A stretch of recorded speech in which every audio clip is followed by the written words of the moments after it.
us. We should start shortly. Sorry for the delay.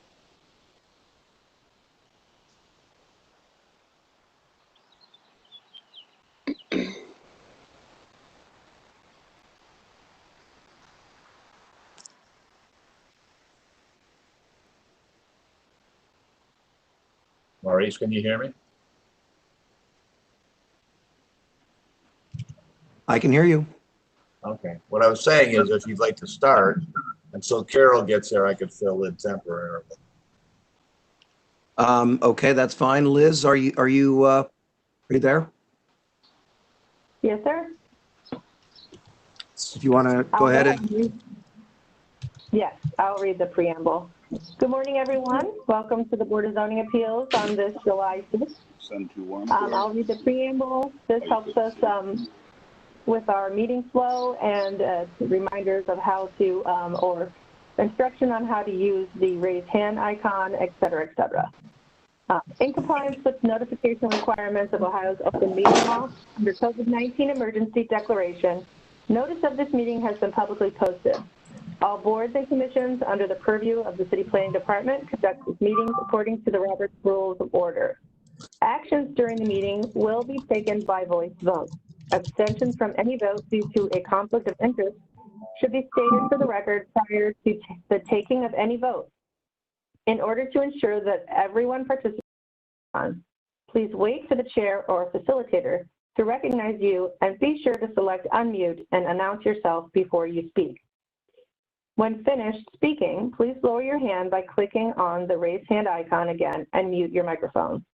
We will also be utilizing the chat feature to communicate with participants. The chat feature can be activated by clicking the chat button located on the bottom of the WebEx screen. All meeting activity is being recorded via the WebEx platform. These proceedings are also being live streamed via YouTube for public view. We have provided a link to the meeting for those who wish to speak on a particular case via our website and email. We have also received emails from those who have provided written comments on a particular matter.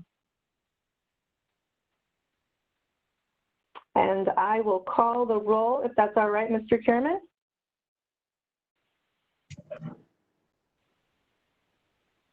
You're muted, Mr. Chairman. Sorry about that. Go ahead. Call the roll. Ms. Barnes? Ms. Barnes? Absent. Ms. Britt? Yes, she's absent. Ms. Here. Britt? I'm here. Ms. Faith? I'm here. Mr. Donovan? Present. And I believe Mrs. Johnson is not on yet. So we have 3 members, Mr. Chairman. Over to you. Okay. Welcome everyone to the rest of our lives in the new world. Week 2, BOZA using Zoom. We ask everyone to take your patience now. This is obviously something that's an experiment for us and for you. Hopefully it'll go as smoothly as we can make it go. That being said, again, if we all have a little patience, if we all focus in more distinctly on the issues at hand, I think it'll move smoothly throughout the agenda today. As of right this second, we only have 3 board members, which means that for a motion to pass, you have to have unanimous verdict by the 3 board members voting. That should be remedied shortly. We expect Carol to be on the call. She's somewhere between the last call we had and this one. So all that being said, I know that we do have a couple council persons here. I think maybe Matt might have been the first councilman that was in the virtual chat room, if you will. Should we, Maurice, start with the case that's in Matt's ward?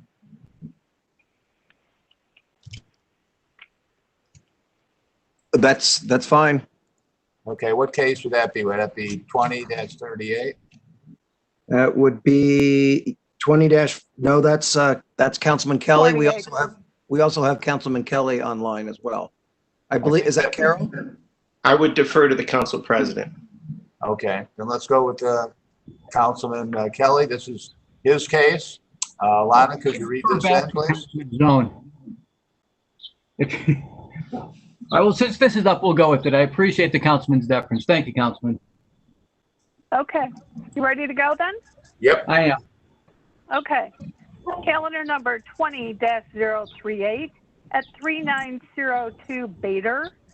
Heather Downing, owner, proposed to install a 25-foot by 20-foot gravel access way garage. The owner appeals for relief from the strict application of the Cleveland Codified Ordinance and the public record.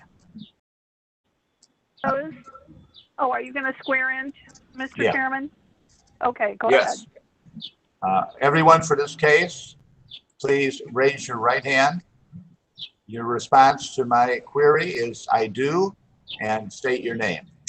Here's my query. Do you swear or affirm that the testimony you are about to give is the whole truth and nothing but the truth? I do. Kevin Kelly. Anyone else? Plaintiff, where are you? We have Heather Downing. She's the plaintiff? I'm here. Yes, Can sir. you hear me? Okay, yes. Are you the plaintiff in this case? Okay, do you swear to tell the truth and nothing but the truth? I do. Okay, thank you. Anyone else for this case? Liz, history, please.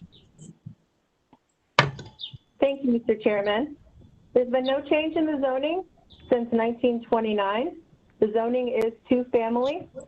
In the records room, I found only that in 1921, a permit was issued to erect a garage. There are no variances on file. And then in the more recent history in our Acela system, I found in 2009, a permit was issued to re-roof the building. In 2018, there was a rental registration issued to the property. In 2019 and in April 2019, there's a certificate of disclosure issued stating that the authorized use of the property is two-family. In August of 2019, a permit was issued for exterior maintenance work as the basement wall was buckling, and at the time it was noted that the driveway was falling apart. And then, Mr. Chairman, in January of this year, a violation notice was issued regarding the non-hard surface situation on the property. Back to you, Mr. Chairman. Okay, the legal department, Lori, the standard will be judging the case, right? Thank you, Mr. Chairman, members of the board. Appellant is requesting an area variance from the off-street parking requirements of the zoning code. To obtain the area variance, the appellant must prove that denying the request will create a practical difficulty not generally shared by other land or buildings in the same district, will deprive the appellant of substantial property rights, and that granting the variance not be contrary to the purpose and intent of the zoning code. Thank you very much. Plaintiff, tell us what you'd like to do. The area in front of the garage, I'd like it to be gravel. It's been used, I purchased the property, the garage was existing. If you look on Google Earth, it's been used as a driveway, as a turnaround, as a parking area. So I'd like it to stay that way. And there's been some concern that the gravel is going to get on the road, but there has been no gravel debris on the driveway or sticking into the tires of cars. The surface is drivable. There's been no problems. I maintain it with weed killer. Okay. Anyone for this case that would like to add testimony at this time? If not, representative from city planning, please, could you weigh in? Mr. Davenport, were you weighing in on this? Maurice, this is actually Matt Moss's area. Matt Moss. Okay, I will give the recommendation. We received a letter from the, if you're not speaking, please mute your microphone.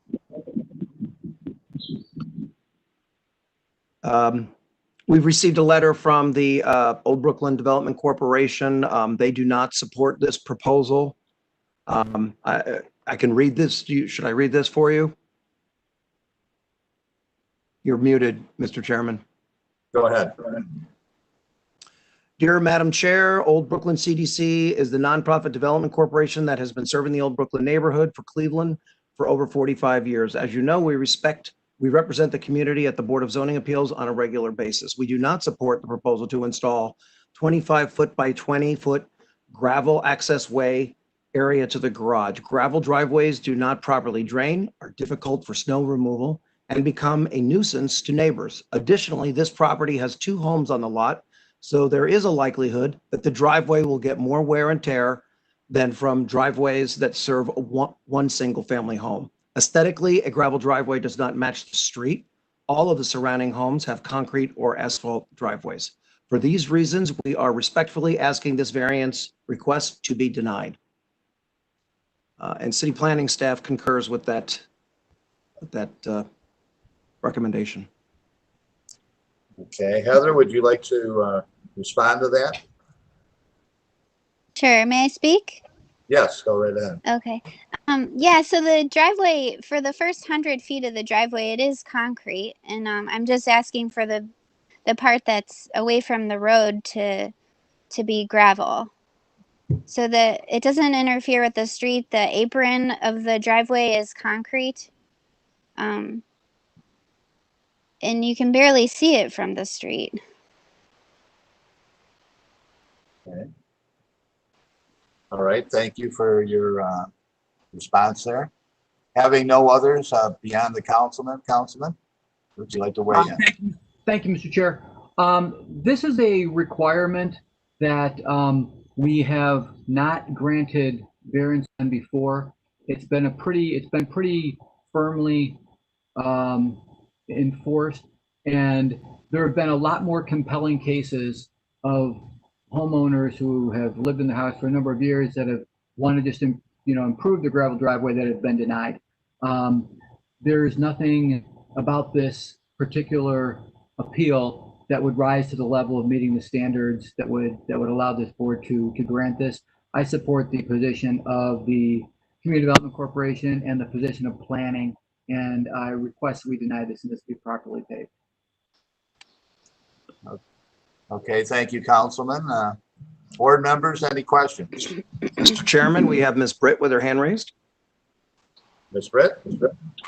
Yeah, my question is the write-up says to install. So am I assuming this means that she wants to grandfather this in because it looks like it's an existing condition? So I just want to make sure I have the intention of the write-up correct. I think this is a case of asking for ultimately forgiveness rather than permission. Right. I just wanted to make sure because I feel like it's already there and it's saying to install. So. Right. Thank you, Mr. Chairman. Any other? Mr. Chairman.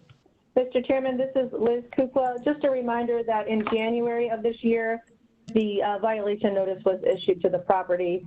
So it was existing in January. Okay. Board members, any further questions? Can I have a motion? I would like to move. Go ahead. I would move that given the testimony of city planning, the objection to the gravel pad by the Old Brooklyn CDC and the statement by the city council person that this is not consistent with the neighborhood, that we move to deny the request for the gravel access area to the garage. Do I hear a second? Second. Any further discussion? Please call the roll, Liz. Ms. Britt? Yes. Ms. Faith? Yes. Mr. Donovan? Yes. Calendar 20-38 is denied. Okay, which means you'll have to go back to the standards in which you want to replace that gravel with cement or asphalt or some surface that is acceptable to the city of Cleveland planning. You can talk to the planner there, Matt will give you some direction. We will ratify this decision next week. We thank you for your time today. Next case. Thank you. Councilman Zone. Next case, 20-048 at 1927 West 65th Street. Go ahead. I'm turning my page. Feng Len, owner, proposes to erect a 25-foot by 59.67-foot, two-story frame single-family residence with attached garage. The owner appeals for relief from the strict application of the Cleveland Codified Ordinances as stated in the agenda and the public record. Okay. Everyone for this case, and in particular, Mr. Fong, are you there? Is the appellant there?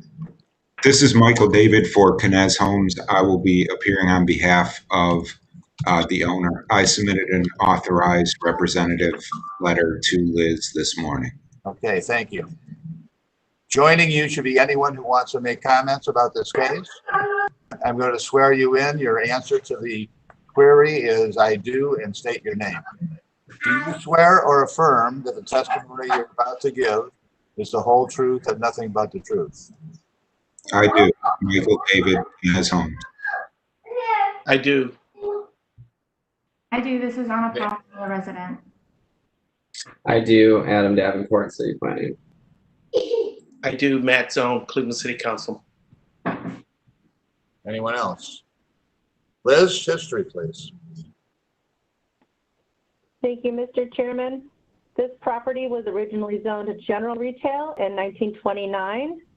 It was changed to local retail business in 2014, map change number 2398. In the records room I found, a permit was issued in 1898 to erect a one-story store addition to the property. There are no variances on file, and I didn't find any other records in the Atella system. Back to you, Mr. Thank you. Ms. Wagner, legal standard, which will judge the case. Thank you, Mr. Chairman, members of the board. Appellant is requesting area variances from the side yard and side yard encroachment regulations of the zoning code. To obtain the area variances, appellant must prove that denying the request will create a practical difficulty not generally shared by other land or buildings in the same district, will deprive the appellant of substantial property rights, and the granting the variances not be contrary to the purpose and intent of the zoning code. Thank you very much. Michael, please tell us what you'd like to do, keeping focus on the variance requests that we have to adjudicate here. Thank you. Absolutely. Thank you. I don't know if, so you'll see it's a vacant lot located on the corner of Wakefield and West 65th. If you can go to the site plan that I provided, you'll see it's one of our standard infill homes that we've built around the city of Cleveland. If you go to the next page, you can see the elevations of the home. We are proposing a 3-foot, you can go back one slide, 3 feet from the side yard, 5 feet away from the residence to the north, 1923, a 6-foot setback on the front, which is in line with what design review likes to see, all the foundations lining up for aesthetic purposes. And then I don't know if I've hit all the,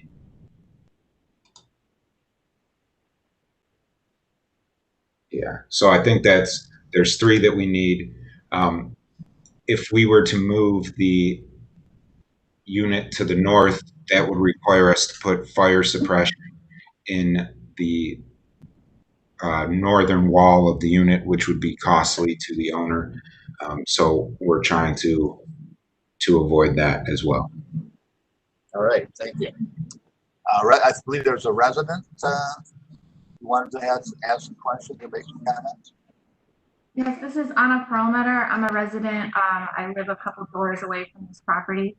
and I received the letter alerting us to this zoning variance request. It appeared that the property or the variance was going to be located much closer to the sorry, I have a baby here with me, right off of the street. And I just wanted to clarify, the site plan appears that the house is in fact set back. Is that correct? So I can respond if. Please do, yeah. All right, by the board. So it is, are you talking about off of 65th or off of Wakefield? Well, both. First off of 65th, it looks to me like the site plan you have there, it has the house right up against Wakefield, very close to the street, or rather, excuse me, rather to the sidewalk, and that the 65th side looks like it's set back, you said, to the foundations of the other houses, but I wasn't clear from the variance request whether that was true, because it sounded like you were trying to put it right up against, a few feet off of the sidewalk. So I just wanted to clarify. Oh, yeah, correct. So the intention is off of 65th that it will be in line with the other existing homes on the street. If you look on the side yard, it is within 3 feet of the sidewalk, and then there is also a tree lawn that actually runs along Wakefield. And just for the board's knowledge, if you look at the other properties in the area, which you can see some of, they are all at least as close, if not closer, than what we are proposing here. So the property directly to the south on Wakefield 1933 is right up to the sidewalk. The property across the street, 1928 West 67th, has a very close setback from the sidewalk as well. So it is in line with other properties in the area. And just one more question, the side on West 64th Place, you're suggesting that there will be a parking garage or a driveway coming straight in off of that. What kind of visibility are you allowing for? There's a lot of children that play right on that alley right there, and the concern is that a driveway pulling straight out into a very tight alley is a potential hazard. I mean, as far as a landscaping plan or anything like that, I'm not sure of what we have in store, but I don't really know what you are asking with regard to the. Well, I guess what it looks like here is that a car would be pulling directly out into the alley, and I am wondering whether it looks like there's a longish driveway right there, which would allow for some visibility if there was nothing else built around it. I just want to be clear that there is some visibility issues potentially right there on that. So I was curious why the need for the variance on that side. So there is no need for a variance for the driveway. If you look on West 64th Place, all the driveways are rear loaded. There's nothing that I know of planning to be installed which would block either pedestrians to see that there's a car pulling out, or the driver of the car to see that there are potential pedestrians in the alleyway. Perhaps this is a good time to ask Adam from City Planning to weigh in. This is Adam. This is to me, this is a good site plan where you have the rear loading off the alleyway like the other driveways in the area. I don't think you want the another curb cut on West 65th or Wakefield, two more main roads. You want it on the most passive road, which would be the place, 64th Place. Is that, do you have any other general comments about the plan itself? City Planning in support? Yes. Yeah, we're definitely in support. I think this is a good reuse of this vacant lot. So we definitely value a single family house here. It is in a local retail district, so to my understanding, I thought it didn't require some of the side yard variances that are flagged. And for the site plan also, I thought the house was set back far enough to be in alignment with other houses on the road, and that they weren't proposing 6 feet, that they were actually proposing 20. So I'm not exactly sure why that was flagged, or if maybe I'm reading it wrong, but that seemed kind of funny to me. But they will go through our design approval process as well, so that'll be, as per usual, again, contingent upon, our acceptance of the design. And we reviewed it internally last week, so as soon as we get the final construction drawings, we can sign off on that. So have you made any changes to the plans that we're looking at today in terms of the variances? None for the site plan itself. If I suggested to Knez that they move the house north to avoid the side yard variance on Wakefield, you can move that north, because I thought they were in I thought a local retail district did not require any side yard at all to the north. So that variance wouldn't be applicable, and that you can move the house to the north without that being flagged. But if I'm wrong and that's the case, then possibly the house should just stay where it is. Yeah, I thought that Knez had just testified that they looked at it, but it was going to cost extra money because of fireproofing, so they didn't agree with moving the house. Is that correct, Knez, or not? I mean, that was the preference of the owner.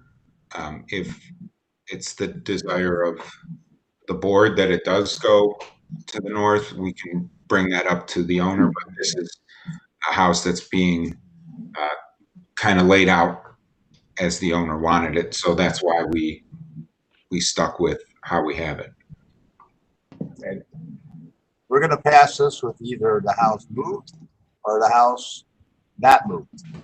And Adam, I'm looking for how adamant are you in having the house moved, or can you accept it as the owner would like to see it play out?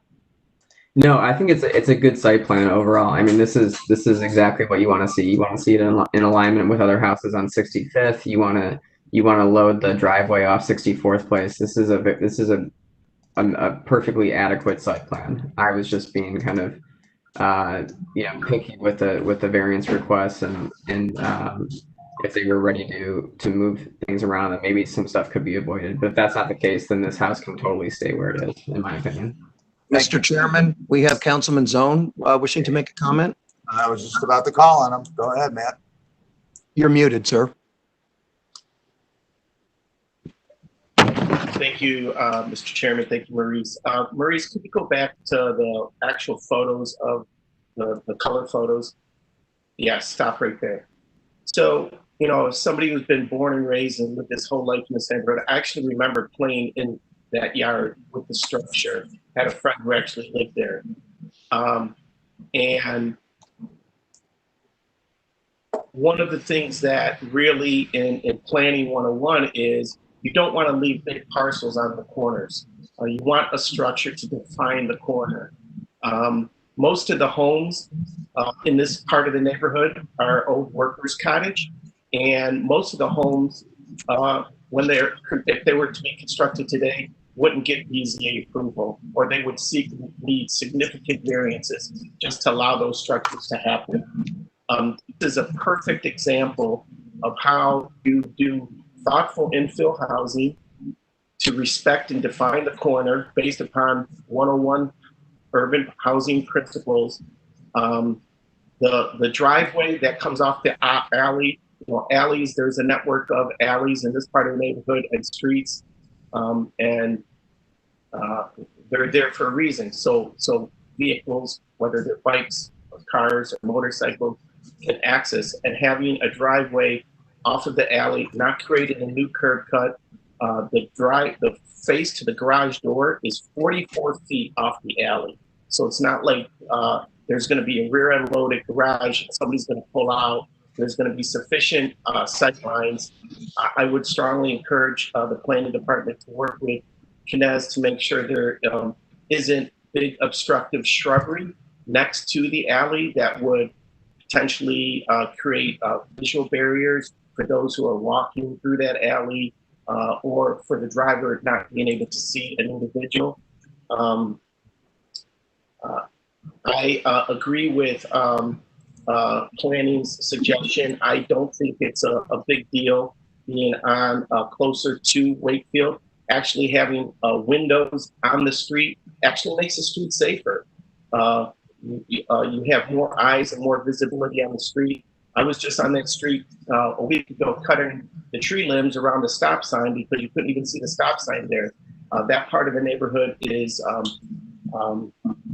wonderful part. This house would be a wonderful addition, and I wholeheartedly support the variances that are being requested. All right. Any last comments from anyone? Mr. Chairman? I have a quick question. Was there on the variance request an additional piece that referred to not needing approval for further changes, or was I just reading?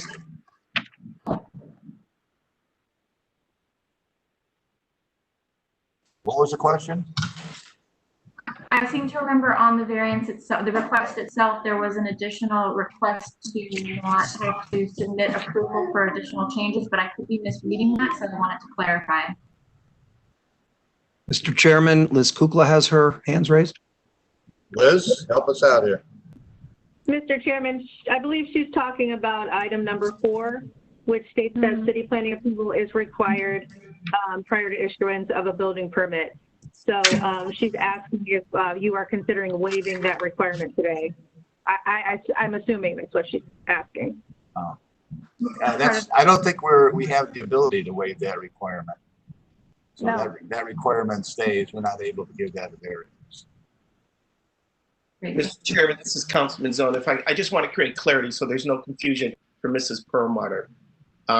This can be approved administratively by the planning department. It's not like this matter has to go in front of the planning commission. It would create a tremendous hardship to have single family homes go to multiple venues unless this was a big planned development with multiple units. This matter then would go in front of the planning commission. But you're correct that it will need sign off from the planning department, and that would be done administratively. Thank you, Matt.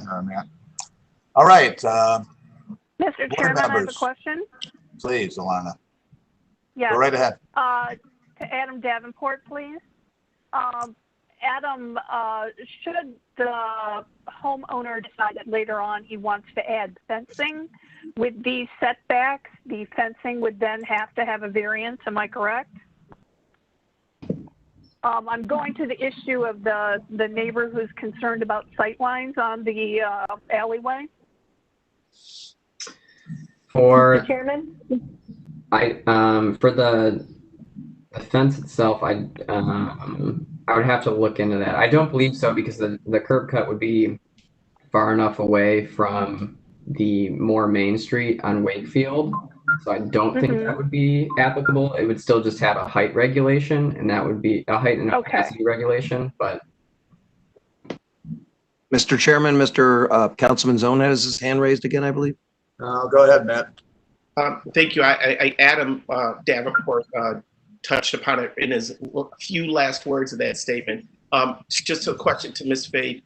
Our fencing code, our building code is very particular on that. And as fencing moves along the property line, it has to step down. There has to be a certain percentage of opacity that goes through there. We would make sure that there would not be a visual barrier that would create potential conflict. But the code is very clear on what type of fencing would be allowable there in that location. Yes. Thank you, Mr. Zone. I just wanted to make sure that the neighbor was aware that that there would be precautions or steps taken if fencing went up so that it would meet safety guidelines. Mr. Chairman, we also, Liz Kukla had her hand raised again. Liz, did you have another comment or? Yes, Mr. Chairman, I have two things. I think we should get clarification from Mr. Riccardi on this from Building and Housing, as I believe that the West 64th Street is an alley and it may have different regulations regarding fencing. The second item is that the board can, of course, note in the resolution that we are We could just mention that we don't want a solid fence too close to the alley. We could mention maybe 10 feet back, or just make a note on the resolution that we spoke about it, and we are putting a condition of sorts on the resolution. As you know, we can do that. But so, Mr. Riccardi, if we can get some clarification regarding Hold on one second. We don't have a fence on our plan here that we're looking to approve. Correct. This is all make believe. So if they want a fence and it doesn't meet standards, then they'll come back to us. They'll be back. At this point, we have enough on our plate, and it's time for us to see one last time, board, any questions or comments. If not, I'm looking for a motion. Given the testimony and support from the councilman as well as city planning, move that we approve the variances as requested. All right, do I hear a second? Alana Page, second. Call the roll. Call the roll, please. Yes. Ms. Britt Yes. and Mr. Donovan. Yes. But I also noticed that I think I see, do we not have Carol Johnson now joining us? Oh, Yeah, we I'm not do. sure. Carol, are you there? She was muted. Can you hear us, Carol? I could be on the phone. I can't, something's wrong with the computer. We'll work on that later. But I only heard the ending of this case, so I don't want to jump in and give any comment. Okay. All right. Well, I vote yes. So we have 3 affirmative votes. The question, Carol, we will ratify this next week. Give you a letter. Before we start our next case, Carol, do you want to assume your chairmanship again or not? Tim, you're doing such a fabulous job. I don't want to interfere. I'll just be a party to the case. Okay. One question, Ms. Johnson, can you see everything that's happening on screen? Yes. Excellent. Okay, let's get our next case lined up. Okay. Calendar number 20-049 at 1352 West 67th Street. B.R. Canez Construction, owner, proposes to erect a 20-foot by 20-foot one-story frame detached garage. The owner appeals for relief from the strict application of the Cleveland Codified Ordinances as stated in the agenda and the public record. All right. Well, everyone, for this case, we want to swear you in. Please raise your right hand. Your response to my inquiry is I do, and then tell us your name. Ready? Do you swear or affirm that the testimony you are about to give is the whole truth and nothing but the truth? I do. Michael David, Canez Homes. I do. Adam Davenport, City Planning.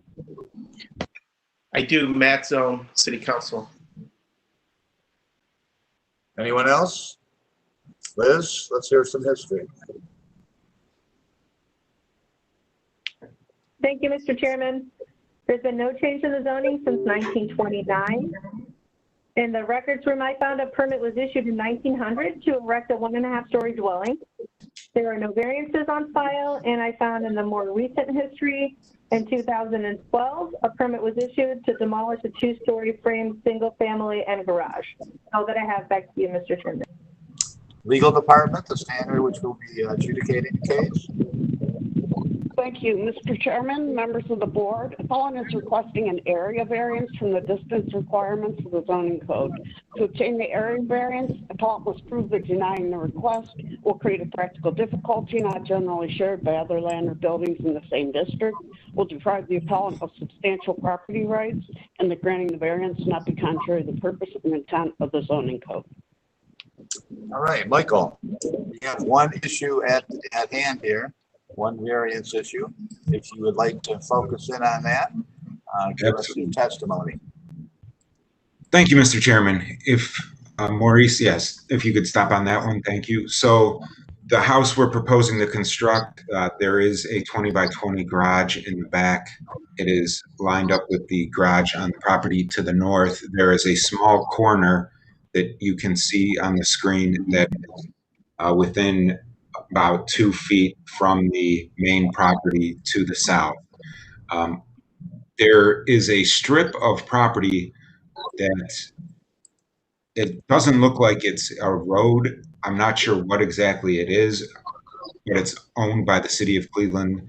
I don't know if it's an easement for anything, but we could move the garage back into that if need be. But because of the very minimal proximity from the garage to the other home, we would ask for a variance. City of Cleveland Planning, what is your response to this? City of Cleveland Planning? Yes, this is Adam again. To me, this is a clear hardship. I think even if that garage was moved back into the city-owned easement, I believe it might be a utility easement that we reviewed a while ago. I think the variance would still have to apply here. So to me, we're in support of this variance. The house to the south is possibly abnormally long, as you can see from the site plan. There's really no way to avoid this while trying to maintain off-street parking, which in this area of the neighborhood, we definitely want to try and do. It's a one-way street, 67th. The northern part of the neighborhood over here in Detroit Shoreway by Capitol Theater and a bunch of restaurants is extremely parked up. So trying to maintain some off-street parking for new residents like this is a very good thing, in my opinion. So you're supportive of the plan as presented? Yes, I'm supportive. Councilman Zone. Thank you, Mr. Chairman, Commission members. I am too supportive of this parcel. To answer the question that the representative from Connect stated, I believe that easement that runs along the back portion is the Cleveland Public Power lines run between right down that whole strip. And so I am familiar because that strip, I've dealt with this issue over the years with other residents in this neighborhood. So that easement is a City of Cleveland easement because of Cleveland Public Power lines. I don't see necessarily why we couldn't potentially even move the garage a little back. So I think that's something that should be explored. I would be, not move back. I think it's very appropriate to build it in the setback within that easement because the City of Cleveland is the one who has that. Adam Davenport is exactly correct. All new construction or infill that happens in this neighborhood or other homes that are being rehabbed, we try working with the developers to make sure that they supply adequate off-street parking. This plot does that. I've spoken to the owner of the home directly across the street and side by side. Neither one of them have any objection. And the house directly across the street has actually been a house in our family for over 80 years. And my sister has no objection to this either. So in the end, are you supplying testimony that supports the request given right now, or are you supporting testimony to change this plan a little bit in terms of the garage location? Thank you for that clarification. I'm supportive of the plan as proposed. I was just trying to ease anyone's concerns about the easement issue in relationship to who has it, which is Cleveland Public Power. Okay. Thank you, Councilman. Board members, any questions? Any last comments? If No not, questions. Can I hear a motion? Mr. Chairman, I would make the motion that we approve this variance given the testimony and support of city planning and of Councilman Zone, who is well aware of the area. Do I have a second? This is Kelly with the second. Liz, call the roll. Call the roster. Ms. Britt? Yes. Ms. Faith? Yes. Ms. Johnson? Yes. And Mr. Donovan? Yes. We will ratify this. 20-49 is granted. We will ratify this next week, send you a letter. Thank you for your time and effort, and good luck on your execution of this plan. Thank you very much, everybody. Thank you. Maurice, what will be our next case? We have 20-51, 3374 East 139th Street. Okay. Okay. Calendar number 20-051 at 3374 East 139th Street. Darnell Graham, owner, proposes to use existing family residence for maximum of 5 people residential care facility. The owner appeals for relief from the strict application of the Cleveland Codified Ordinances as stated in the agenda and the public record. All right, can everyone for this case, please raise your right hand. I will be asking you that if you will tell the truth and nothing but the truth. Your response will be, I do, and then give us your name. Waiting for that to come up on screen. Sorry about that. Do you swear or affirm that the testimony you are about to give is the whole truth and nothing but the truth? I'm waiting for I do and your name. Who is here for this case? We have a Darnell, I believe. Darnell, are you here? Darnell Graham, are you there? Yes, can you hear me? Okay. I'm looking for I do and your name. Yes, I do. My name is Darnell Graham. All right. Anyone else here for this case? Councilman, councilwoman, no? Okay. Liz, history of the project, please. Thank you, Mr. Chairman. There's been no change in the zoning since 1929. The property is zoned multifamily residential. The records room I found only in 1925, a permit was issued to erect the garage. There are no variances on file. And in the more recent history, I found in the Acela system in 2012, a certificate of disclosure was issued stating that the authorized use of the property is single family residential. 2017, there was a board up violation notice issued and fees assessed. And in 2019, rental registration was issued to the property. And that's all that I have. Legal standard we'll be judging it by? Lori?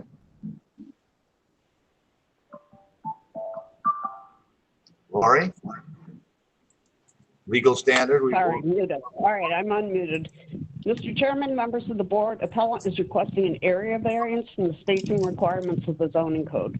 To obtain the area variance, appellant must prove that denying the request will create a practical difficulty not generally shared by other land or buildings in the same district, will deprive the appellant of substantial property rights, and that granting the variance not be contrary to the purpose and intent of the zoning code. All right, thank you. Darnell, tell us what you'd like to do there. Can you hear me? Yes. Tell us what you have to do. Yes. Well, first of all, the group home that I have, which is around a corner on a street called Melzer, basically what I'm doing is that the homeowner that I rent the house from, he needs possession of the house because he's about to give it to his daughter. So all we're doing is moving my residents from one home to another home in the same community that they've been at for the last 3 to 4 years. Okay. Did we grant a variance to the structure you're referring to? Pardon me? Was there a Mr. Chairman. Pardon me? I'm sorry, Mr. Chairman, I did not do that research. I did not have that address. Right. Well, I'm asking the appellant.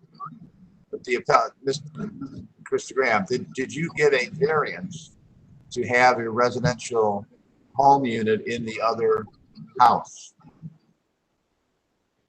I don't understand your question. Well, right now you're appearing before the Board of Zoning Appeals. And the reason you're here is in order to get a certificate of occupancy, we have to give you a variance. I'm asking if that same process was applied to the house that you referred to when you said that you're going to take the people living there and move them into this structure. I think that's what you said, isn't it? Yes. So I'm asking the question, did you go through a process for that? that granted you a variance?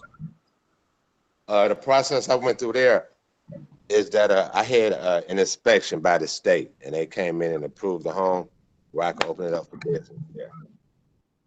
Okay, so you had some kind of a state recognition of the ability to have the home. Yes, I had that home now. I had that home a little bit over 3 years. I have two other homes that I went through the same process with the state. They come in, they do an inspection, and I get the fire inspection, and they allow me to run the business there. Okay, I think that one of the issues that we have here is kind of a siting of homes of this nature that are condensed into certain neighborhoods.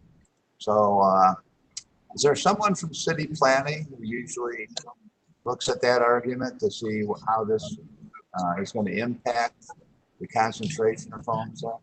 Mr. Chairman, as you can see on the screen right now, on the slide that we have, this area is definitely oversaturated. Everything that is striped here is a 1,000-foot zone around the different existing houses. So if you'll see on the screen, we have one here. That's just on the other side of the other block. There's another one here that's within 1,000 feet. There's another one here.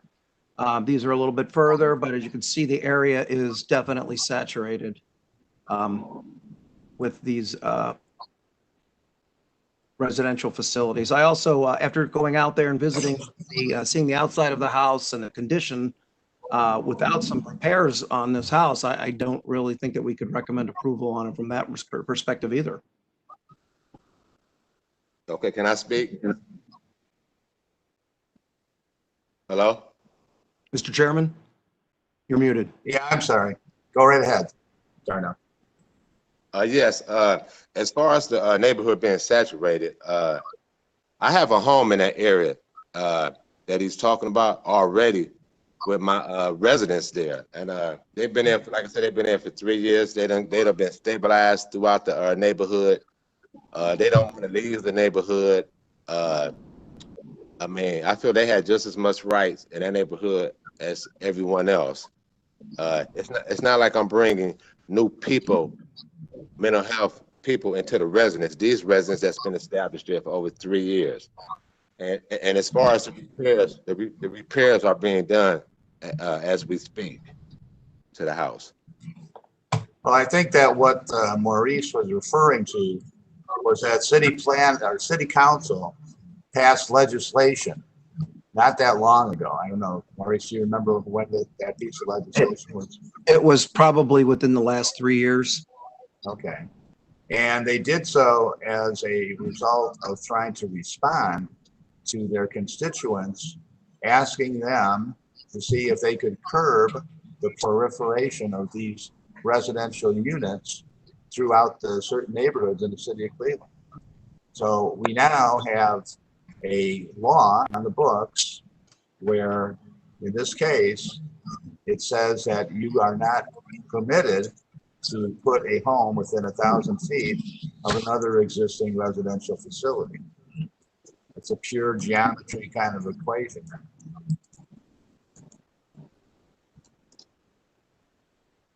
Darnell? Yeah, I mean, I understand that, but I'm kind of fighting for these guys, advocating for them because, like I said, they've been in the community along with the other homes. They have friends from the other homes. They go to the same community centers, Meredith Taylor and Life Exchange on Kinsman, and once the landlord takes over the house, these guys, they really have nowhere else to go. They want to stay in their neighborhood. Right. Yeah. Is the councilman weighed in on this issue at all? Maurice? Mr. Chairman, I don't believe we received anything from the council person on this. This is Kenneth Johnson. Ms. Kukla, did you receive any letters? No, Mr. Chairman, I have not received any letters from the councilman. Board, do you have any questions of the appellant here?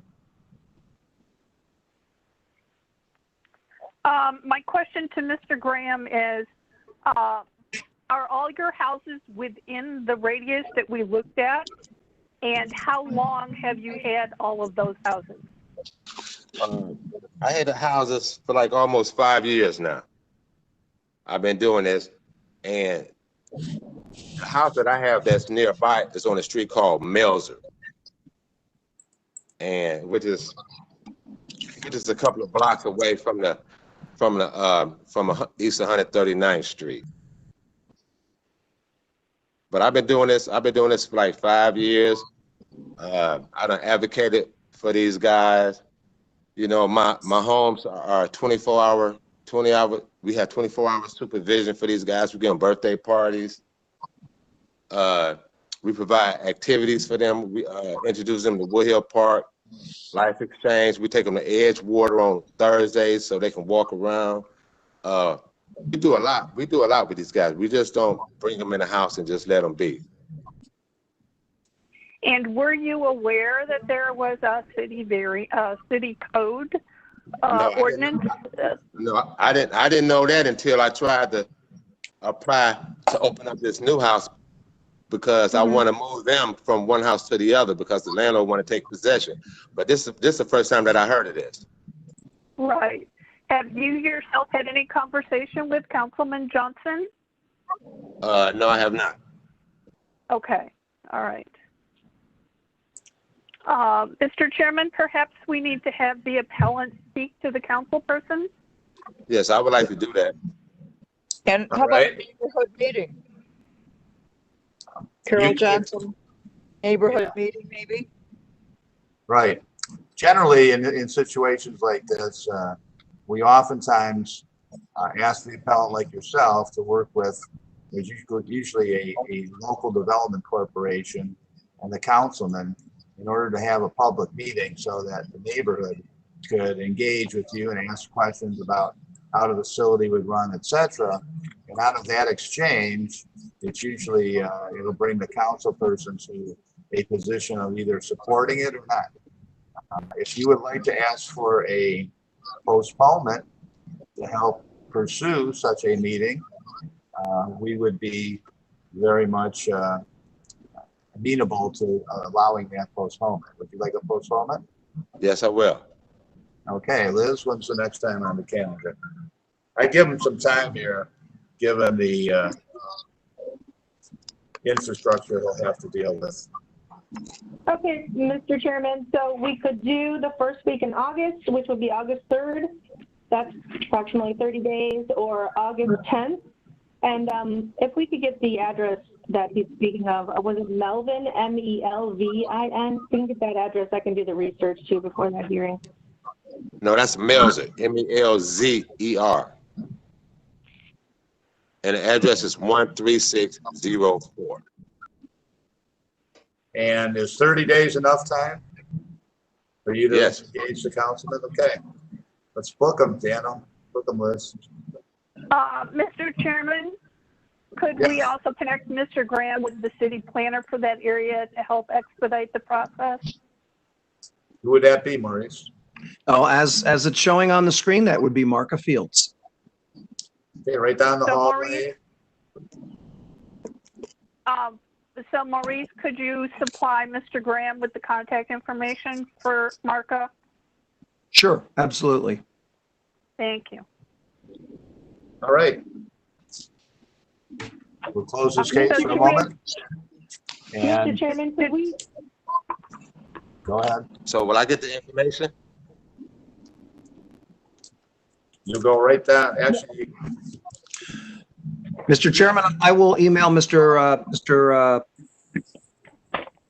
Graham. Graham. I want to say Darnell Brown.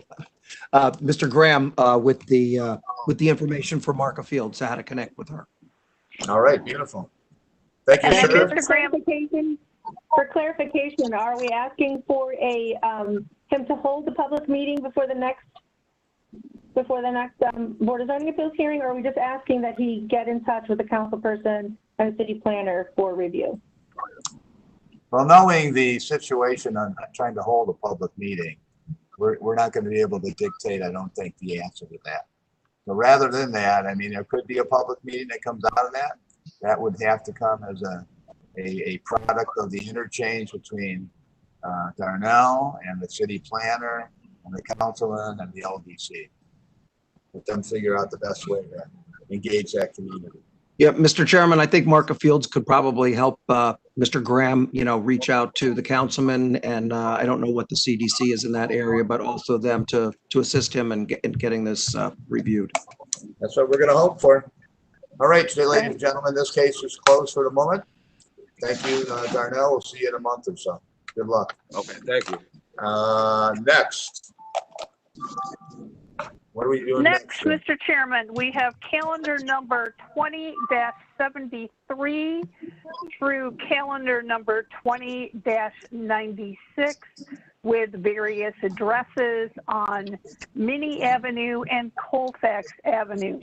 The only exception to that sequence is calendar number 20-78, which was a duplicate error.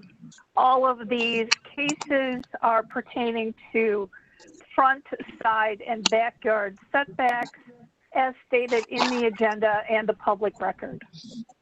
Okay, is the appellant here for this case? This is the Colfax Family Homes. Is there a representative there? Yes, Mr. Chairman, we have Jeff, I don't know how to say your last name, and I don't want to butcher it. Zagalski. Okay. Do we have anyone else for this case? Local Development Corps, Council? We have Mr. Anthony Burton also signed up, and a Josh Osterhout, I think is the name. Correct. Correct. Okay. What about a council representation? Looks like we have Councilwoman Cleveland on the line. Ma'am, you're muted if you wanted to make. Yes, okay. I'm here.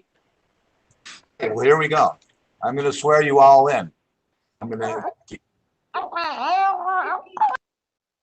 Ready? As soon as I get the message up on the screen. Ready, here we go. Do you swear or affirm that the testimony you're about to give is the whole truth and nothing but the truth? The response here is I do, and your name. I do, Anthony Burton. I do, Josh Osterhout. I do, Jeffrey Zagalski. Tim Scott, you also? I do, Scott, City Planning. Okay. And what about Councilwoman Stills?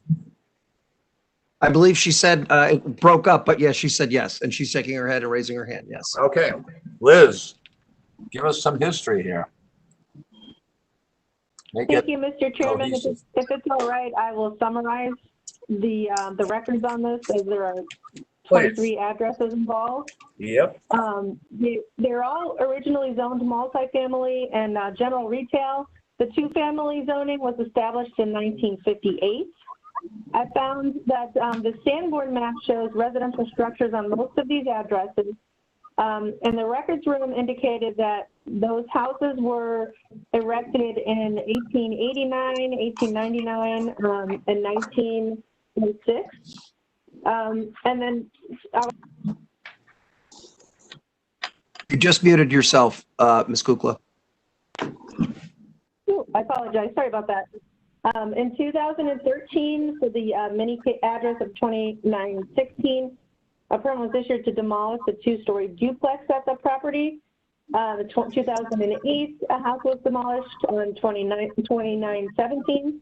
2921, a house was demolished in 2010. 2925 and 2017, a certificate of disclosure was issued to single family. 2929, two houses were demolished on the address of 2920 in 2016.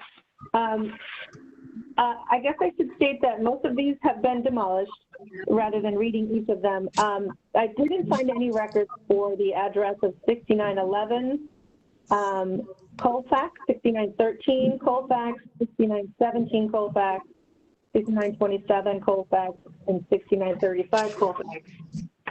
There were no records for 7318 Colfax, 7806 Colfax, and 7808 Colfax. Other than that, they've either been demolished and or listed as vacant in the record on the Acela system. That's all that I have, Mr. Chair. Okay, Ms. Wagner, the standard by which we'll be adjudicating these. Thank you, Mr. Chair, members of the board. Appellant is requesting area variances from the garage setback, side yard, front yard, distance, and garage placement regulations of the zoning code. To obtain the area variances, appellant must prove that denying the request will create a practical difficulty not generally shared by other land or buildings in the same district, will deprive the appellant of substantial property rights, and the granting the variances will not be contrary to the purpose and intent of the zoning code. And I would note that 4 of these addresses do have potential front yard issues, which I believe will be addressed by the applicant or the planning department. That's 20073, 20089, 20090, and 20096. Okay, thank you very much. Before we get started here, let me see if I have this right. We have seen examples of this at other times where in neighborhoods that are introducing a whole development, if you will, or redevelopment of new housing, we have a lot of those examples where they tried to follow the original building lines, if you will, of the original houses, which obviously do not meet our standards for things like side yards. However, it's a kind of an historic, if you will, attempt to restore the housing in a similar manner as to when it was originally erected. Is that something that's going on here? Would that be a fair statement to say, Knez? Mr. Chair, Jeffrey Sigalski. I am the Real Estate Development Director at Burton Bell Carr Development, the local community development corporation, and also the sole developer of Colfax Family Homes. And you are absolutely correct. Colfax has a mishmash of different development that's happened over the last several years. We have the original legacy houses. We have lease purchase done by Mount Pleasant Now in the 1990s. Cleveland Housing Network built about 26 new homes on the street in the early 2000s. And we're coming in and building 36 single family homes, lease purchase, family housing for folks in the neighborhood to restore the residential fabric of that neighborhood. Okay. So then going back to what Ms. Wagner said at the end of her comments, it seems that within the mix of the 30-some homes here, we have 4 that have particular issues in terms of setback. Correct? Perhaps we should concentrate on those right now and see if we can iron those out. And I think if we could do so, I believe all the other side yard issues, et cetera, are pretty well understood in terms of how they work out in the city. So if you could address those 4 in terms of the setback, I think that gets us where we need to go. I'll just make a few comments very quickly before I turn it over to Josh Osterhout from Partners, who is the civil engineer on the project. So we have been working very closely with the City of Cleveland Department of Community Development. Originally, we conceived this project in 2014, and we've been working with the city ever since. We applied for low-income housing tax credits in 2017, and we received an allocation. And so we're good to go. This is about a $10 million project, and we have been, as I mentioned, we've been working a lot with Daniel D'Angelo from the Department of Community Development on setbacks. Our staff actually went into the neighborhood and laser measured all of the setbacks and tried to come up with a decent standard for all of these houses. And in some cases it worked well, in some cases it did not. So I want to bring Josh Osterhout in from Partners to talk more about the technical aspects and why we have variance issues in these 4 lots. One quick comment, Mr. Chairman. I have put up the document that Mr. Sigalski sent me. That's the 92-page document. So if you want to just tell me when to change slides, we could do that.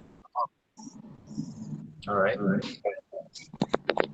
Yeah, and Mr. Chairman, just for clarification, it is our understanding that the 4 lots you're talking about are lots 17, 22, 29, and 31.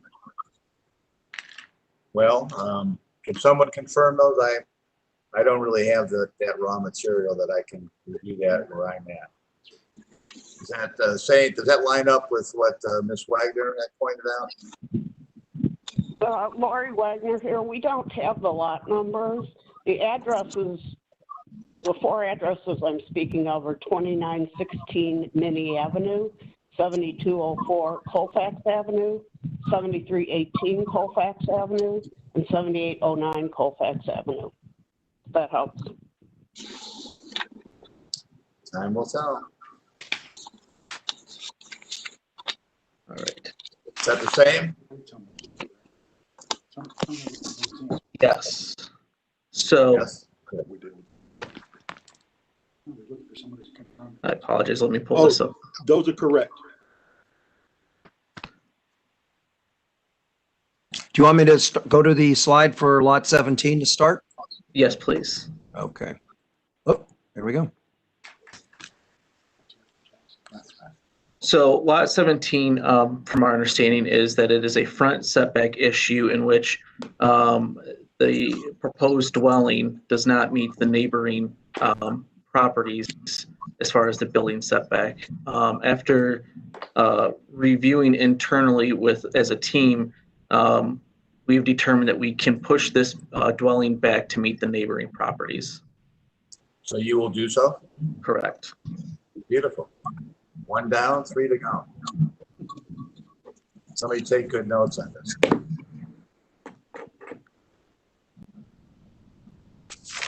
And then can you go to the slide for lot 29?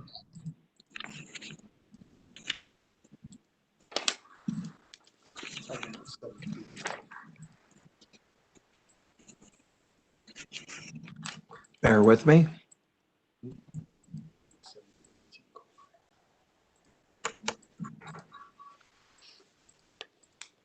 The address for lot 29 is 7318.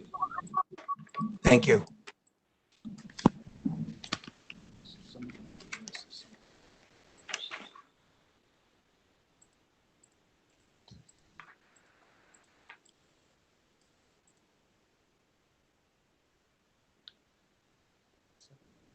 Okay, so as with lot 17, after reviewing this internally, sorry, let me back up. Our understanding is that the issue with this one is that this building does not meet the neighboring properties' building setbacks. And after reviewing as a team internally, we've determined that we can push this one back as well. You're going to do that. You're going to adjust the plan so it'll meet it. Correct. All right. 2 down. Perfect. And can you go to lot number 31? I think we passed that one. Yep. Address number 7204. Thank you. And put my notes on this one. This is a regularly shaped parcel.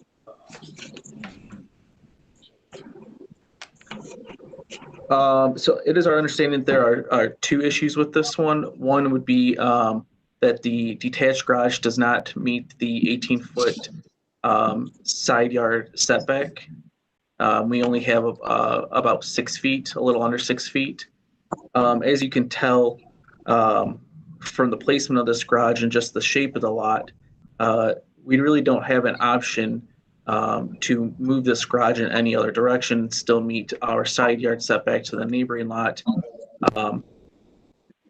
And, you know, we would ask for a hardship in this and a granting of a variance for that particular one. The same with the house and the setback? Yes. So I think there's language that talk about an irregularly shaped parcel, parcels that are not similar to those that you're dealing with in the neighborhood. So you have two arguments that you base your request upon? Yes?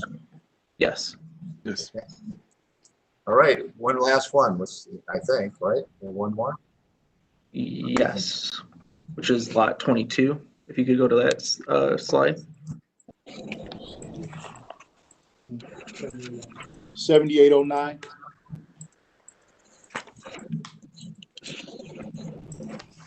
Colfax.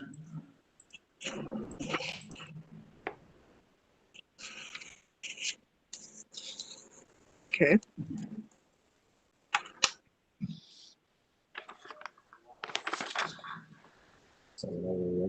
Okay, so sorry, pulling my notes. So as you can see, this has two variances being requested. One for the detached garage not being in the rear half of the lot, and then also the building setback. The building, we looked at the neighboring properties. The ones to the east actually are on Colfax Road. I don't remember which road it is, but they're actually not on the same road. And so we didn't really look at their setbacks. We looked at the one on Colfax Road to the west of our property. And we noted that there's two buildings within 150 feet, both of which are set back 12 feet from the right of way. Which our building, as you can see with the red dashed outline, is actually set back about 22 feet. So we are behind those property lines actually, or sorry, those building setbacks. For the detached garage, we are currently about 69 feet behind the right of way. And it was noted that to be in the back half of the property per code, we had to be around 75 feet. The reason why we placed it where it was the further we pushed the garage back, the more trees that need to be cleared. And it was brought to our attention that to provide as minimal tree clearing as possible. And then in addition to that, the further we push that back, the additional driveway link that we have, which is additional cost to the developer. Okay. City planning. We have someone from city planning that would. Mr. Chairman, Kim Scott, our neighborhood planner. Okay. Good morning. City planning. Get sworn in? Yes, I did. All right. City planning. Okay, sure. City planning fully supports this project. We understand the value that it brings to the neighborhood. Burton Bell Carr, a committed organization, along with the councilwoman, has been working on this project for, as Jeff mentioned, a number of years. And the intent is to strengthen the residential fabric for the area. So we heartily support the variances that are needed for this project to move forward. Thank you. Mr. Chairman, you're muted. Finally, the councilwoman, would you like to wrap it all up for us? Thank you, Mr. Chairman, and members of the commission. I'm sorry, members of the Board of Zoning Appeals. I too give my full support to ask that you would grant the variances that we've requested. This project has been a long time coming. As Jeff mentioned, since 2014, and we've worked very hard and sought guidance from the city throughout this process to make sure that, and we made a lot of adjustments to our original. So it's a great project. It's going to be great for the Kinsman neighborhood. Again, helping to rebuild the fabric of the Colfax neighborhood, an old neighborhood that has seen a lot of changes over the years. So, we've demonstrated that we're willing to work with the city and work with everyone to comply with the code. But at the same time, this is it's not a blank slate where we can just create everything to order. So we're trying to fill in the existing character of the neighborhood, and I think this plan is that. Thank you to the board, Mr. Chairman, and to all of you, and to Madam Chair, Ms. Johnson. All right, thank you. Thank you. Board members, any last questions, comments? Mr. Chairman, I have a comment. Shirley? I had an opportunity last October through the Urban Planning Convention to tour this area. And I would say that Burton Bell Carr, with the support of various city departments and the Councilwoman Cleveland, are making great strides in the redevelopment of this area. If there are no other comments, I would like to make a motion that we approve these variances. As requested and as outlined in the testimony? Yes, with the support of city planning, all the various departments, and the councilwoman's support for items number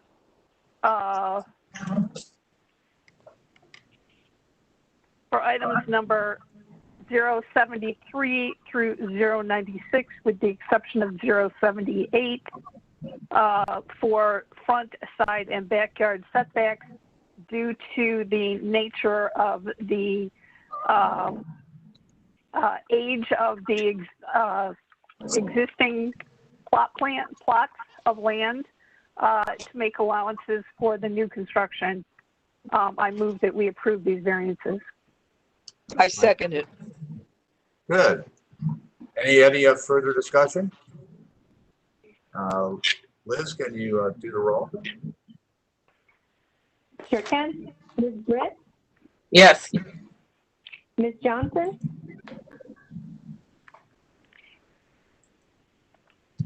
Ms. Johnson? Yes. Ms. Faith? Yes. And Mr. Donovan?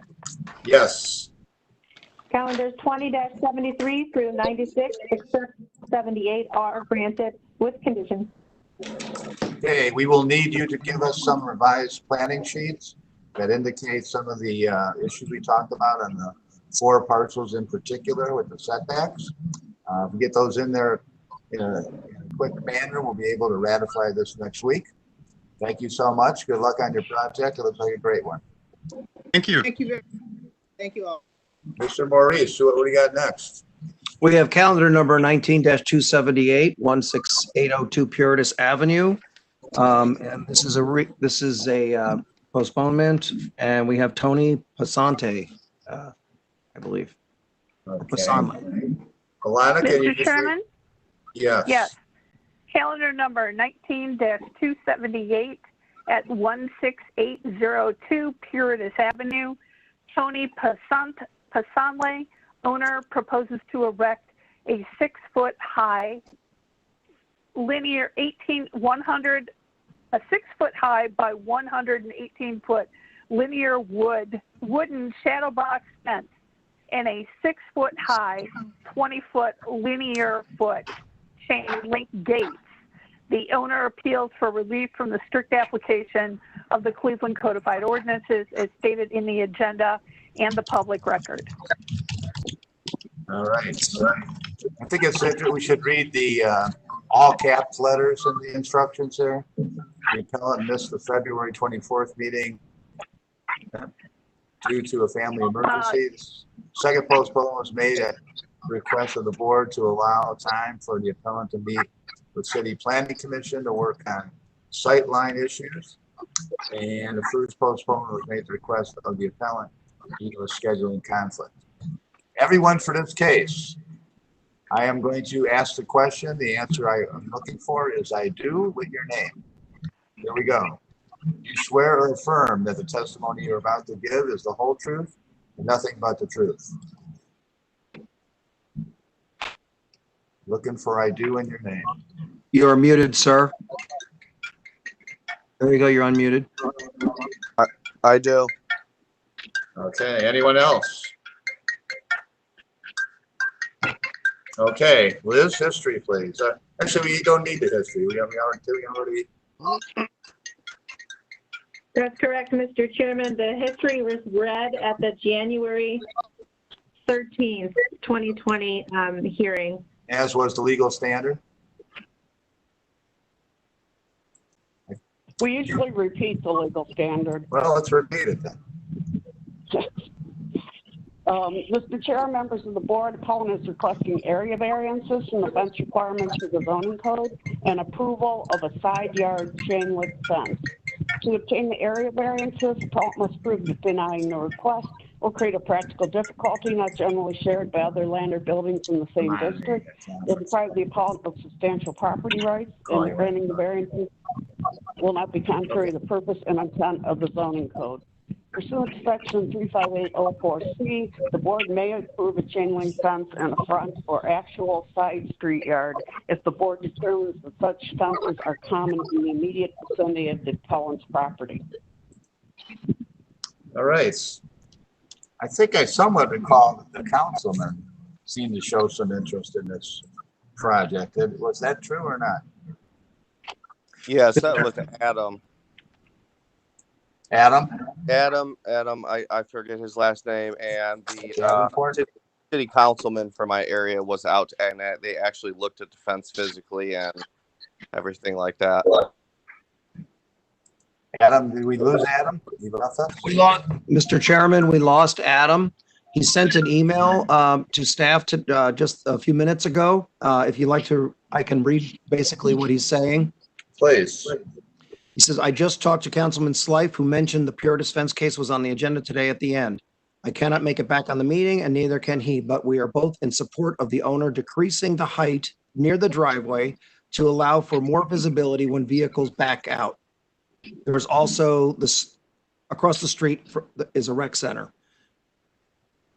Okay. And that's it. All right. Have you,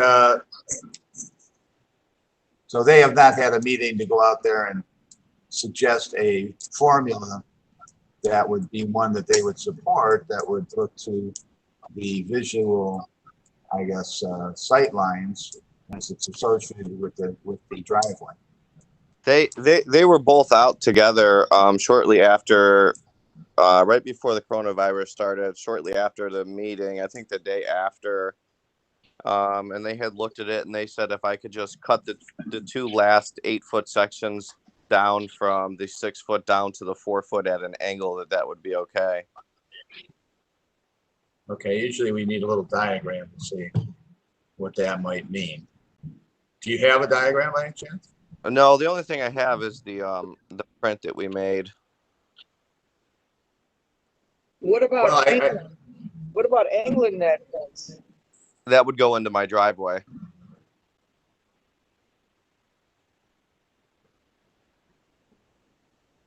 So what we could do, I suppose, is to entertain a motion with the goal of cutting down the sight lines and having that exercise be one that has an approval by city planning through their representative, Adam, prior to coming back to our board for ratification.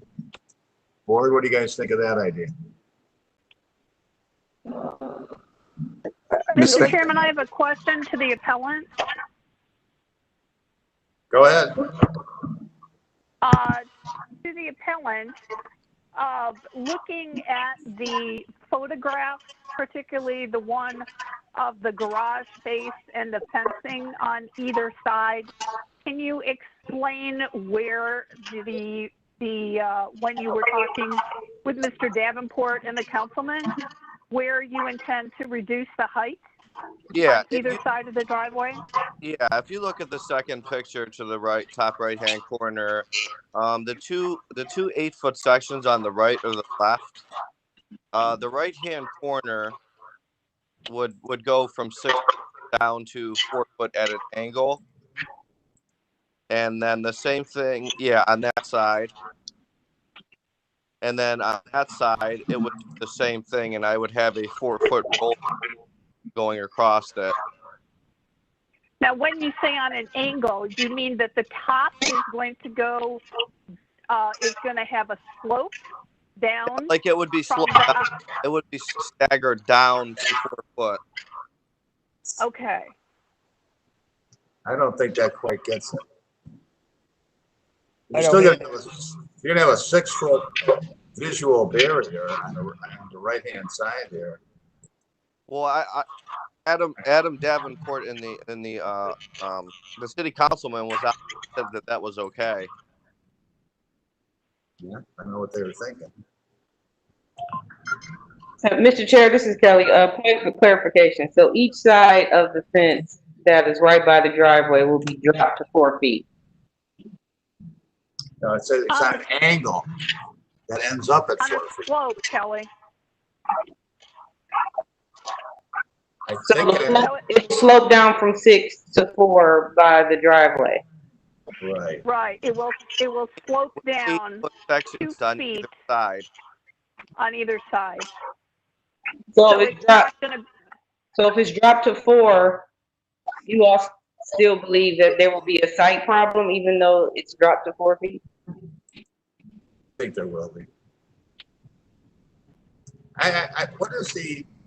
What is the measurement it's supposed to be at that height? Is it 4 foot or is it 2 foot? The height that it's at currently? Mr. Riccardi, what's the law say here? That if you're approaching the driveway and the street, is it supposed to go down to 4 foot? Is it supposed to be half open? Or is it 2 foot? I mean, I forget. It states that all portions over 2.5 feet have to be 75% open. Okay, 2.5 feet. That's what I'm looking for. Yeah. So that's the sight line that we're talking about, trying to establish here, is one that has an anchor of 2.5 feet with an open, the shadow box, you gotta open it up. You gotta make it 50% opaque, I believe. I'm also worried about the wooden fence going next to that house, next to the garage there. That's the neighbor's house and it's going right by the windows I can see. That's actually on the property line where the existing fence was. There was an existing chain link fence exactly where this new fence is in place. This isn't a chain link. Is that 6 foot though, right? There was a chain link fence there originally, right where the shadow box fence is now. I guess I'd like to have a letter from the neighbor saying that he supports that. Mr. Riccardi, are you allowed to have a 6 foot fence along the side like that?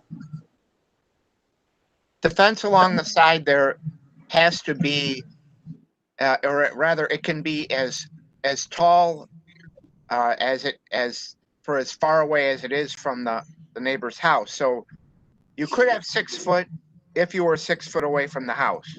I believe I am about 6 feet away from the house. And you see on your plan there, you're showing 4 foot. Yep. All right, we got some work to do here, I think. Right. I think we ought to put a postponement on it again and ask Adam to actually go out in the field. He's already been out. Whatever, he'll go out there again. Ward, what do you think?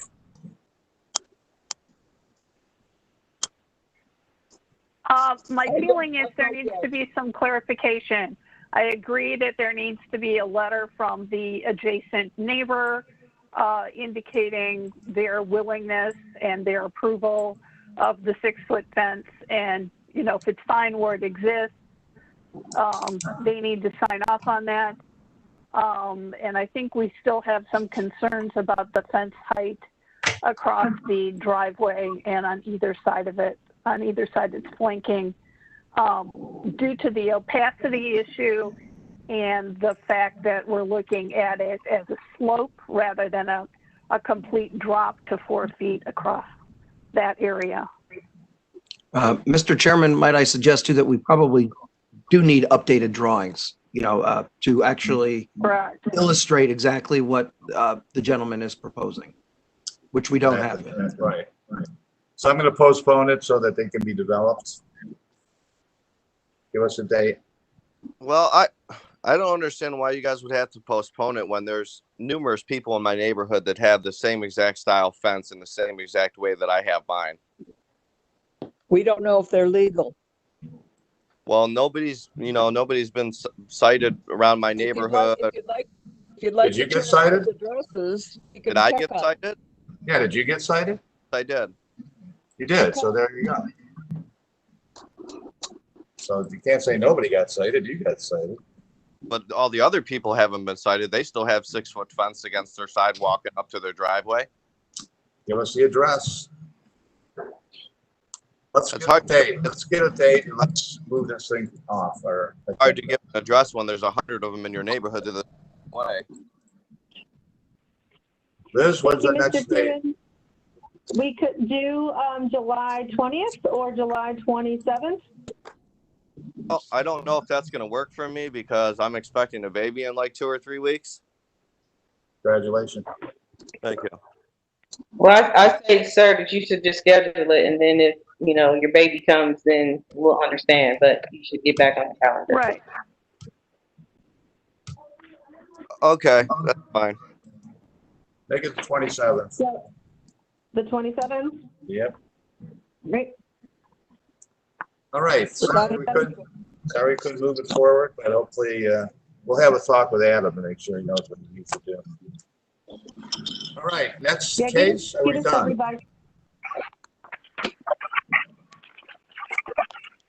We're on to old business. We're on Yes, to old sir. business, sir. Okay. What do we got? I'm going to beg off now because I wasn't here last. But Maurice, if you would text me or email me your home phone number, I'd like to call you later this week and see what I can do with this damn computer. Yes, ma'am. Absolutely. We'll try to get this fixed for you. Thank you, baby. See you in another couple of days. Let's affirm. Bye, Carol. Bye-bye, everybody. Hi, Carol. We got Take three care. cases, guys. 1, 3, and 4 without objection. Do we need discussion on Madison? She needs to call. 1, 3, and 4. Number 1, 3, and 4 without objection. Call the roll. Without objection. Mr. Chairman, we need to discuss number 1. Okay. As was stated in the email I sent you with the revised drawings and the email itself stated that the applicant contacted fire per your request to get the approval for the location of the new driveway in relation to the fire hydrant. And he stated that he found that it was going to be 30 to 45 days.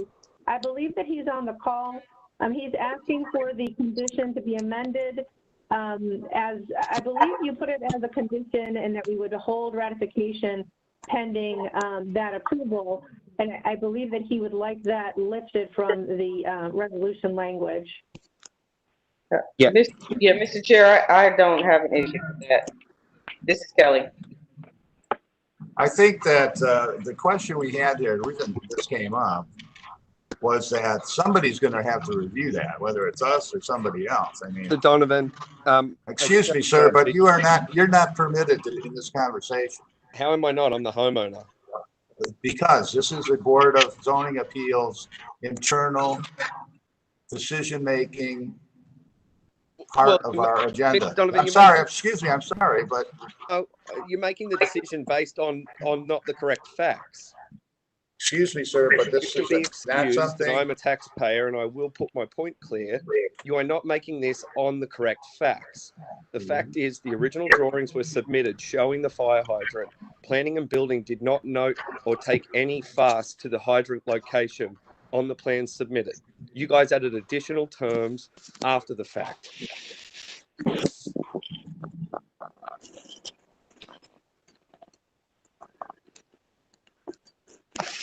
You know, I'm almost in the mood. I'm almost out of the mood to postpone the conversation so we could have a talk with the fire department.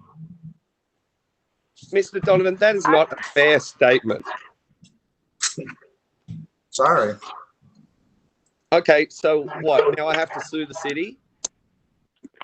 Again, you're not allowed on this conversation as far as I know. Mr. This is an Donovan, internal review. This is not open for public commentary. Yet Lori? that I've responded to the call. Mr. Chairman, we have Ms. Kukla with her hand raised. Go ahead. Mr. Donovan, we have had appellants come to these old business sessions. I apologize. I thought this was something that we could do as we have done it in the past. So I did invite Mr. Murphy to this session so that he could explain what's going on with this case himself. And I believe that's legal. Lori, I don't know if you can tell me if I've done something out of line or it's legal for him to use present, correct? It's legal. It's at the discretion of the board.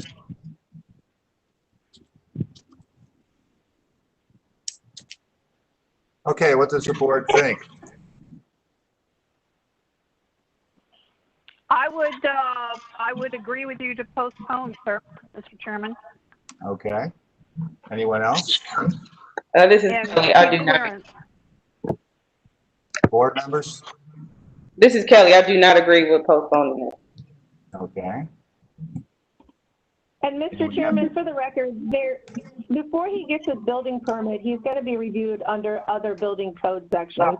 Correct. It's most likely that he will be routed to fire. I don't know the process completely myself, but this is the first step in the review of the location of the driveway and such. There are further reviews. Maybe Mr. Riccardi, I don't know if he's still on the call. Perhaps he could tell us if fire will automatically view this as part of the building review. Mr. Riccardi still is on the call. Mr. Riccardi? I have to admit that I don't know if I was present for this hearing, so I'm not exactly sure what the issue is. I don't know if that's a matter. I'm not exactly sure what the issue is, but I mean, it's a condition. Obviously, it seems like it's a condition of the variance being granted. And did the Board of Zoning Appeals have the ability to grant that condition? I know I've seen conditions like this before, but you know, I'm not sure. I'm not sure of the issue. Mr. Riccardi, if you would like, I can explain the issue for you. So there is a hydrant that's pre-existing on the street. If you're looking at the house standing on Madison, to the left of the proposed apron, there is a hydrant that's located there, just like many other conditions all through the city of Cleveland. When these plans were submitted into Building and Housing, there was no objection to the location of the driveway. The condition exists for two reasons, and why we're here was a fencing zoning change, and then also the other part was that the driveway didn't extend all the way to the rear of the property. The rear of the property has now, the driveway has been changed with the new drawings that I've submitted at the request of the board last week. And the driveway actually goes all the way to the end of the property now, which suffices to what that condition was. And the other condition was the fencing height, which I agreed to remove the section that was an issue, which is updated in the drawings that I have presented to Elizabeth. So there was never any condition as far as what Building and Housing put onto the hydrant being in and the apron being in that location. This is a new thing that was added by the board last week on the call and asking for a fire review, yet that no one has asked me that since when I submitted these plans back in February. So it's another condition. Mr. Chairman, this is Lori Wagner. Can I speak? I just wanted to point out real quick that the updated plans are on the screen. Go ahead. If fire review is something that's required, then the building department will require that before a building permit is issued. I guess it's not real common for the board to incorporate all these other reviews that may be required. It's understood. It's just like if, you know, when planning commission approval is required, we don't deal with that. It has something that has to be done. So I think I understand Appellant's point here. And nobody seems to really know if fire department the review is required, but they will determine that before they issue a building permit. If it is required, they're not going to issue a building permit until it's done. That's correct, ma'am. That's my understanding of the process as well.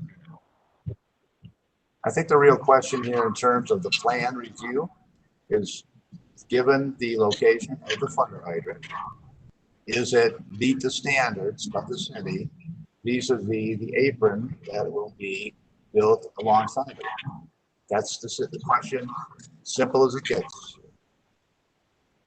I don't know the answer to what that dimension is or isn't, but I think that's a simple question that has to be asked and answered. And Mr. Donovan, as the lady from the law department pointed out, that would be done as an issue or a permit requirement issue at that point.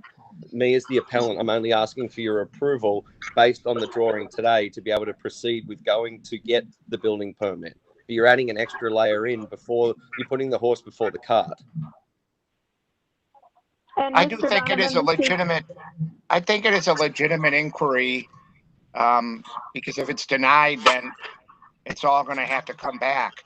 So I think it's legitimate to see if that is permissible or not, by asking another city department. Yeah, there should be a standard answer to this. It shouldn't take 4 weeks to give you the standard answer. Mr. Donovan, the fire department informed me that their process, and I'm not any special over anyone else, is that it's 4 to 6 weeks. So that means I got to wait 4 to 6 Chairman, weeks. could I make a I'm sorry. comment, please, from the law department? Yeah. I don't really, the question will need to be asked if that meets the fire code or fire department review, but it doesn't need to be asked by the board at this time. It's something that Building and Housing is going to have to determine before they issue the building permit. Correct. And it sort of seems unfair to hold up the zoning approval when nobody here knows if that's required or not. They'll find out, and if it's required, they'll have to do it. And Mr. Chairman, this is Liz. We could make sure that the resolution states that the fire review, it's understood that the fire review will happen, or it's understood that fire will review the placement of the driveway. We could make some condition, not condition, but a note in the resolution, just that, so that it's marked for the record. I think the point we're making, we don't know if the fire department review is required or not. And so to impose that as a condition seems like it would be delaying the process. Whereas if the board deals with the variances and then building, when the gentleman comes in to get his building permit, Building and Housing will determine whether this needs to be reviewed by the fire department or not. But if you're saying it has to be reviewed by the fire department, then you're imposing a time condition that may not even be consistent with what the code requires.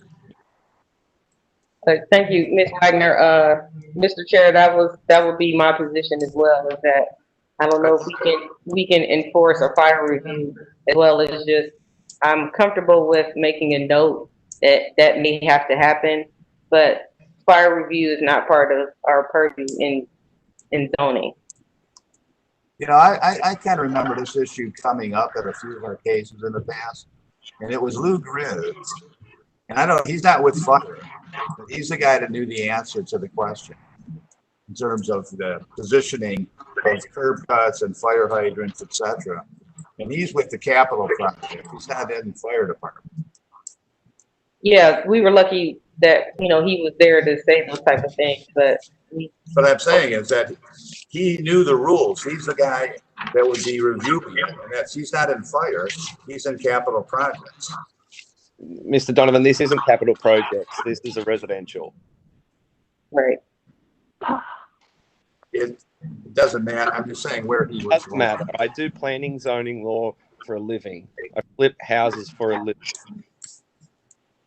If the board continues to put unfair conditions on me, I'm going to use this video as evidence in a civil suit.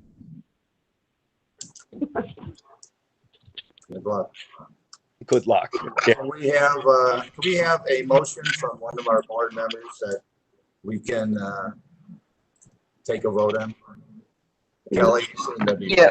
Kelly? Mr. Chair, my motion would be that we remove the condition on the approval of the property for Mr. Murphy, and that if such a review for fire does come up, will be on building and housing to move that through. Do I have a second on that? I'll second it. Let's vote. Liz, roll call. Apologize, I didn't realize I was still muted. Ms. Faith? Yes, under these conditions. Ms. Donovan? Yeah. Ms. Britt? Yes. All right, it's granted without the condition of the fire hydrant issue. Thank you very And much. will be written up and mailed on Wednesday. Perfect. Thanks, Liz. Thanks, That's everyone. it. Bye. Bye now. All right, guys, that's it. The end of the meeting. Oh, items 3 and 4, we still have to ratify. Okay, without objection. Right. Call the Call the roll. roll, Liz? Ms. Faith? Yes, without objection. Without objection. Ms. Britt? Without objection. Thank you, guys. Thank you. Thank you, Maurice, have everyone. we stopped recording? Yeah. Not yet. Hold on, I will in a second. I have to save the chats. Thank you. Just give me 1 second. Okay.